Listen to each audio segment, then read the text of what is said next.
Friendlies in sight. Building in sight. South to north. Run in hot.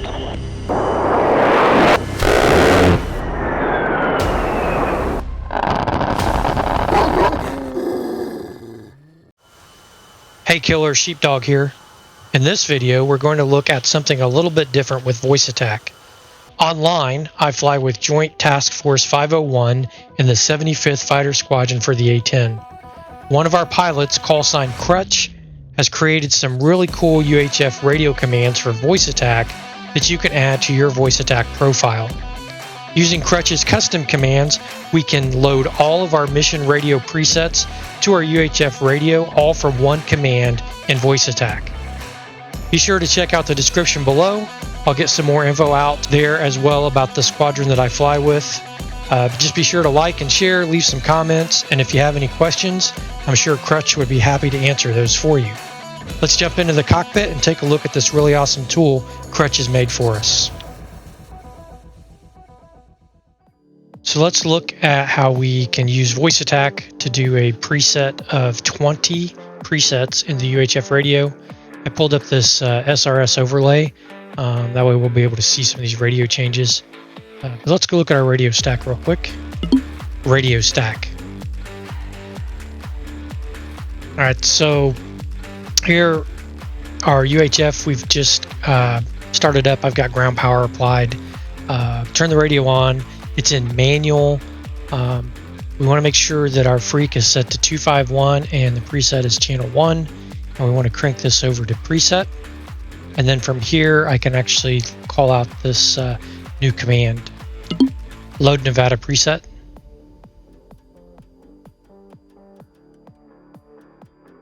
So here you can see that it's cycling through each of the preset frequencies and it's loading them into each channel. Just got to make sure when it's doing this, you don't do anything else until it's done. It's going to actually load up 20 presets. You can watch over here on SRS as it loads as well. It tells you what channel you're on.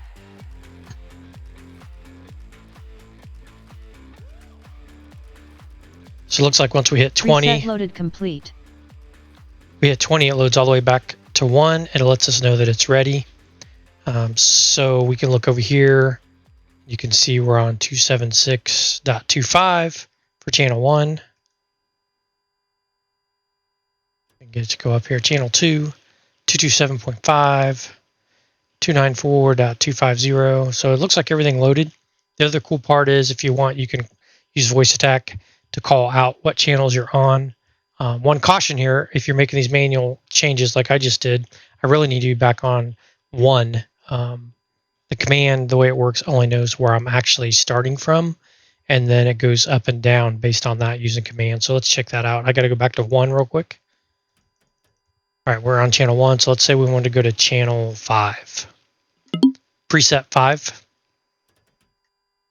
There it is. If I need to go back to, let's say 2. Preset 2. So pretty cool stuff. All right, so let's walk through this. So this first set in your load Nevada presets, what are we doing here? Initialize variables for load.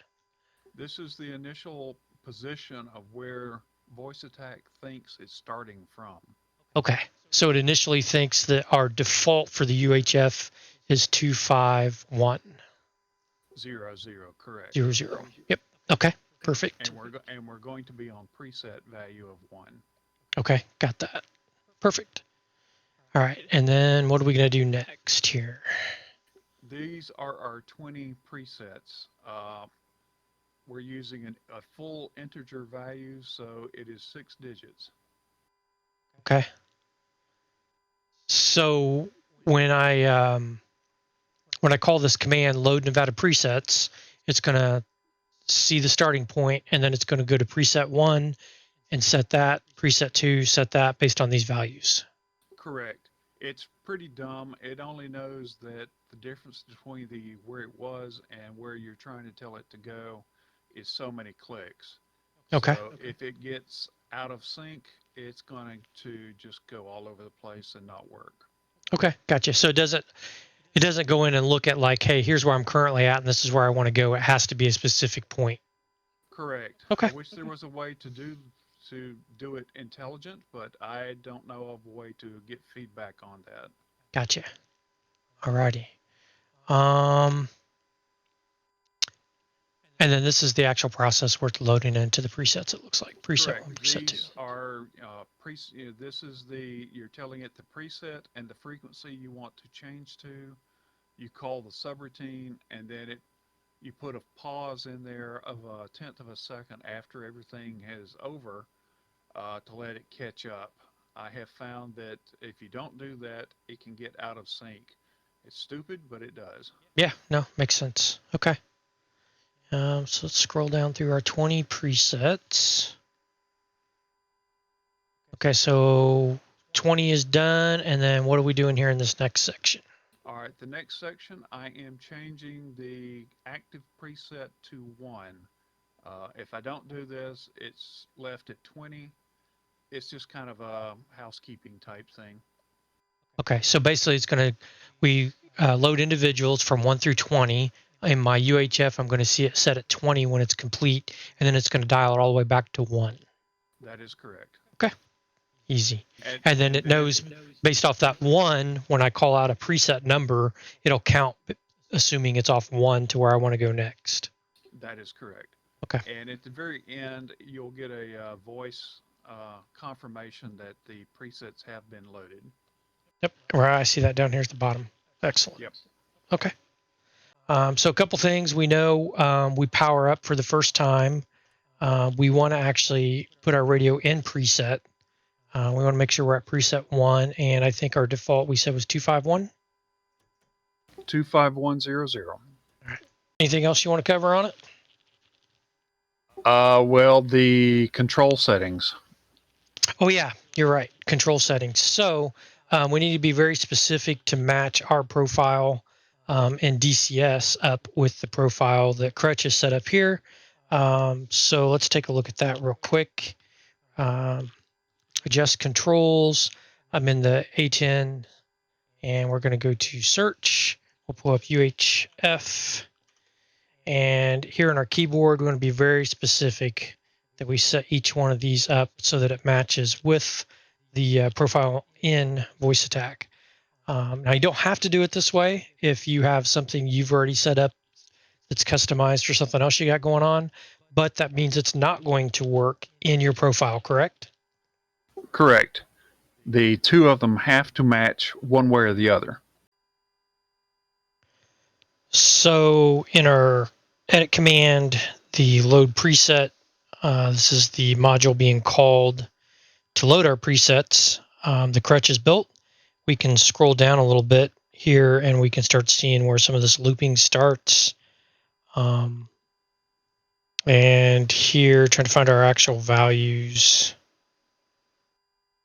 Here we go. So 100 megahertz, right control P for 1 second. So if we're wanting to make some changes there in this command to match up with what we have manually set in DCS, you would want to set it here. If for some reason you wanted it to be different than what Crutch built in. But the easiest way to do this, in my opinion, just go out and set DCS to match this, unless for some reason you have custom commands and you just really don't want to change them. It'd be a lot more work for you to come in here and make these changes than just to make the simple changes. Just make these simple changes here. It'll be a whole lot faster than trying to mess with the profile the Crutch set up for us. So with all that work that Crutch put in, he's created a pretty good tool here. We see our load Nevada presets and have a little bit better understanding of that command, but you may want to do something different there for a new map, Syria, or something custom you're doing. We would just right click, duplicate. Up here's our command. Instead of Nevada, let's say Syria. And then the next thing we want to do is scroll down here to where the actual presets are for each frequency. And you would want to change those to match up for what you want to use with that new map. Rather it's your squadron, your server, something you're doing on your own. But this is the place you would change that.